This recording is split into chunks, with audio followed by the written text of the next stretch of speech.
It's not often that I build model car kits, but when this popped up in a discount supermarket in the summer of 2026, I thought I'd give it a go.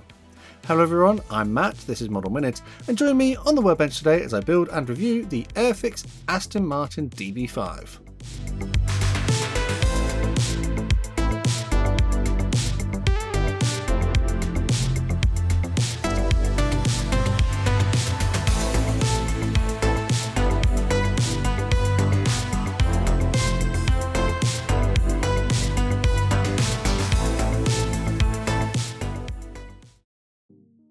For a deeper dive inside the box of this kit, to take a look at the painting instructions, the decals and the plastic sprues, check out my dedicated unboxing video I've already made on that topic. In this one I'll be building the model and seeing what it's like. As usual, a list of products will be popped on the screen here to give you an idea of the kind of things you might want to go and get if you are replicating a similar project. This particular project I'm going to be doing in the back to basics style, which means I'm going to pretty much build it how I would have done in my youth, using simple tools and techniques. The first step in this build is to cut the parts that I need away from the sprue using my cutter. Any rough areas or excess flash can be carefully sanded away. This is a fairly recent tooling however, so there isn't that much in the way of flash. This product is technically a gift set, so it comes with some paints and glue included. I'm going to use the included poly cement, and whilst it might not be the best thing in the world, it does actually work. I'm not going to do anything too fancy here, just putting some glue where it needs to go and then installing the parts. Interestingly, the instructions in this particular kit do indicate where you should place the cement. The first step is to glue the seats onto the inside of the vehicle. The front seats come in two parts which get attached, making sure that I put them the right way round. Here I can turn my attention to the dashboard and glue the steering wheel into its slot. This was then glued into place on the internal part of the car as well. The side panels of the car interior are glued onto this part, helping to box everything in, and then I flipped it over. On the lower side I need to add the axles for the wheels. With that done, the lower part of the chassis could be added as well. Despite this being a rather simple kit, the level of detail is quite nice. A little bit fiddlier is the installation of the exhaust pipes and the very basic engine representation. With that done, I moved onto the main body shell. At the front, the radiator grille can be added, and the next step is to glue together the wheels. They come in two halves, with one half of the tyre being attached to the other part of the wheel. Having done all four of those, and now with a body shell and a lower portion of the car, plus a few extra bits, I thought it was time to prime. I'm just going to be using Humbrol's No. 1 grey primer from the rattle can. It's a pretty simple process to just spray this onto all of these plastic parts, and this is something that I would have had access to in my youth. A primer will stick to the plastic and will allow the next layers of paint to go down a little better. So speaking of paint, included in this gift set is a No. 33 matte black, and I decided that I would paint this onto the lower surfaces of the vehicle. I did make sure to give this paint a good thorough mix, and a drop of water could be added in a few places just to thin it if needed, but generally I just used this paint straight out of the pot and tried my best to carefully paint it onto all of the lower sides. This was a little bit fiddly trying to get it in all the right places, but after a little bit of time I think I managed to get the entire lower side of the vehicle painted in this colour. Whilst I had this paint out, I would also apply it onto the dashboard inside of the vehicle, and the steering wheel as well, and I would also paint it onto the tyres and wheels. I don't have to be too neat here, just making sure I get a nice uniform layer of this paint. The next paint is this 118 US Tan. This is also included in this gift set, and once again after a good mix I would paint this onto the interior areas of the car. It might have been easier to paint these items separately and then add them, as it was a little bit fiddly to get my brush into the right places, but after a bit of time I think I got to a point where it looked fairly uniform. I would make sure to also outline the steering wheel in this colour as well. This paint was a little bit translucent, so a couple of thin layers might be needed. With that done, this 129 US Gold Grey, again from the set, needed a little bit of work to get it in a usable state. It's kind of separated and gone a bit gloopy.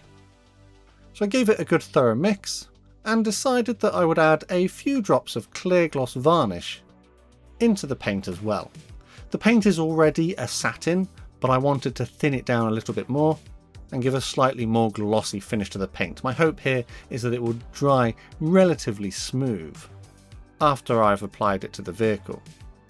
So what I've done is I've swapped out to a wider brush, which is a bit softer than the one that was included in the gift set, and I would paint a couple of thin layers over this body shell for the Aston Martin.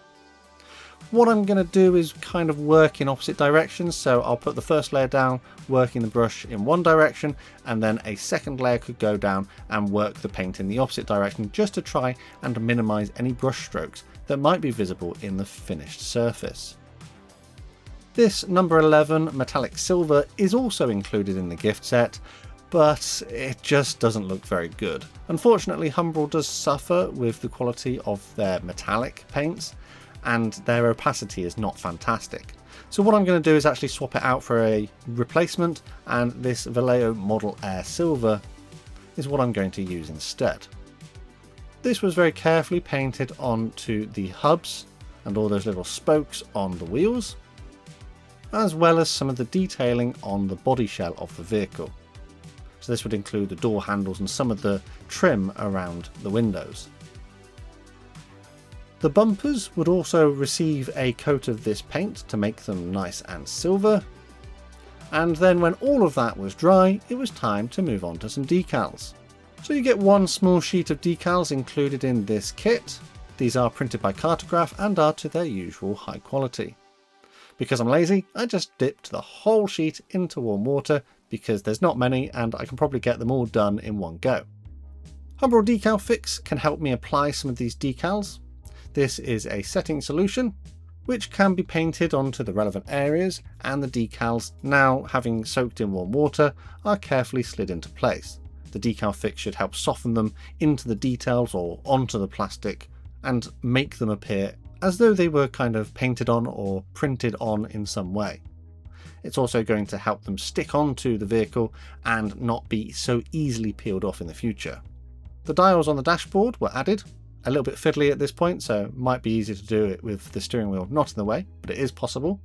The license plate on the rear could be carefully positioned. As a side point, there is only one registration for this vehicle, which is a bit of a shame. It means that everybody will have the same one. And a tiny logo was added onto the back as well. Of course, there are a few other decals around the vehicle which I needed to apply in very much the same way. A tiny amount of extra detailing I want to do, now that those decals are on, is to add a bit of red and orange paint. I think you can see where this is going, and I tried my best to very carefully pick out the indicator and rear red lights on the car. This was a little bit fiddly and I did have to touch it up in a few places. Probably should have used a finer brush. But with all of that done, the clear gloss that I used earlier makes a reappearance. I decided to paint this over the body shell, just to add another coat and make it a little bit more shiny, but also it's going to seal in those decals and protect them, making sure they stay properly stuck onto the model. When that was dry, I would use some PVA glue to attach the clear parts.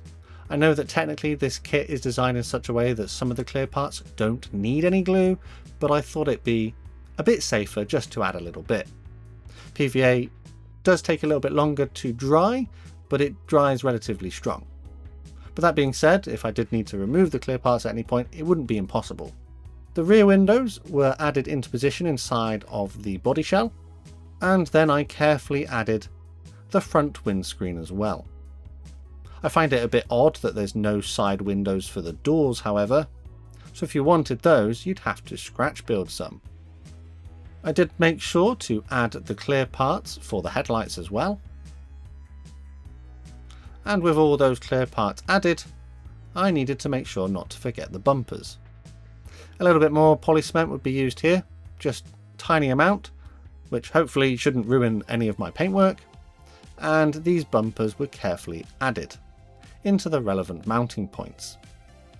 With that done, the body shell was added onto the chassis, trying my best to get everything as neatly aligned as possible so there's no gaps. And the final step was to add on the wheels. And with that, I'm going to call my build of the Airfix Aston Martin DB5 complete.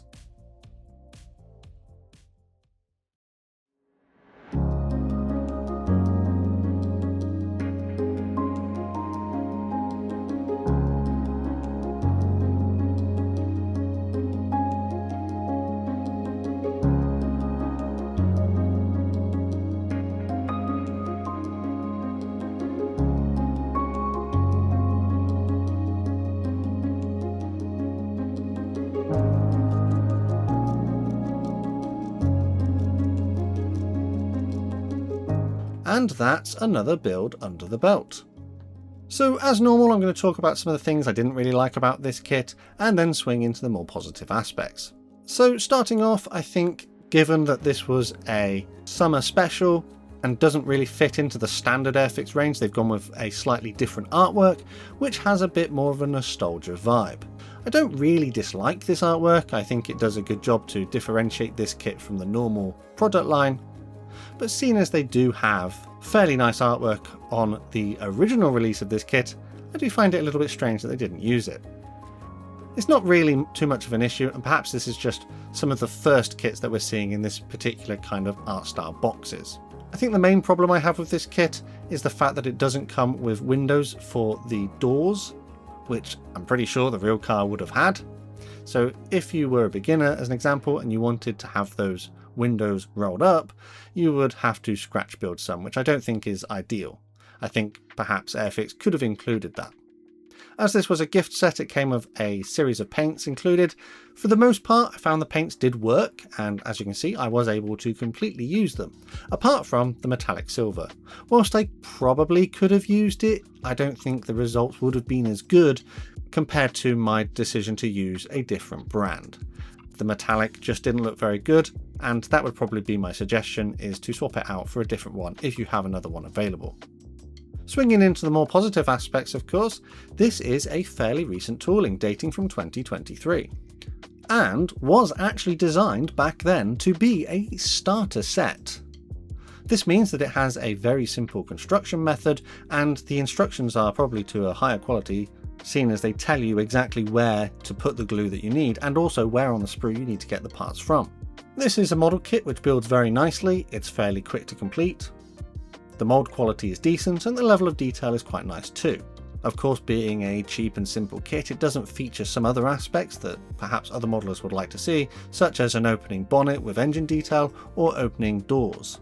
Also, some car kits out there do have freely rotating wheels, which this one does not, but given the size of the kit, I'm not particularly too fussed about that. I wouldn't really expect this one to have play value. I would have liked to have seen a couple of different registrations for the vehicle. The license plate that you get in this one only has one registration on it, which means that everybody who builds this is going to have the exact same car, effectively, unless of course they come up with their own registration and apply it, either freehand or through an aftermarket, or maybe printing their own ones. I think one of the main benefits of this kit was the incredibly low price.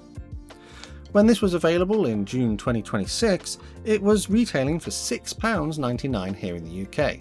Now, when you consider that this is a 2026 release of the 2023 starter set, that's really good value. It is basically the same kit as the starter set, just in a different box. It has the same decals, it has the same instructions, and the same paints included. At the time I was making this video, the starter set version was available for £14.99. So this gift set that I have here is better than half price. And with that, I can't really complain about it. It was a really pleasant build. I enjoyed having a go at it.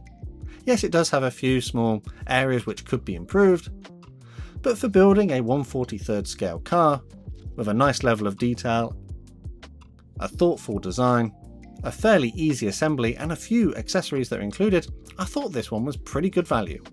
And with that, I'm going to leave this one here. Let me know down in the comments what you thought of my back to basics build of this particular kit and whether my assessment of it was fair. As always, don't forget that we do have a Model Minutes Model Club, and if you'd like to join the Model Club and get exclusive access to early videos, check out the links below the video. Massive thanks to these Model Club members for the extra support they give the channel, helping me to create consistent content. If you'd prefer, there are other ways to help support the channel, but the best way to support this channel for free is by subscribing with notifications turned on so you never miss a modelling upload.